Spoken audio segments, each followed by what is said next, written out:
In this video I'm gonna show you how to change your preset mode for the screen display on your Finlux 39 FHF 5150.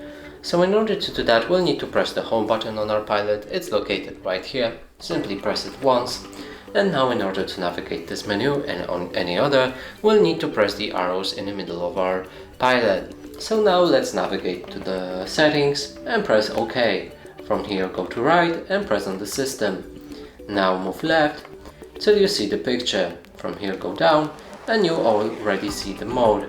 So now in order to change this preset, we'll need to go to the left or right like that and change from natural, cinema, game, sports, dynamic, and that's all.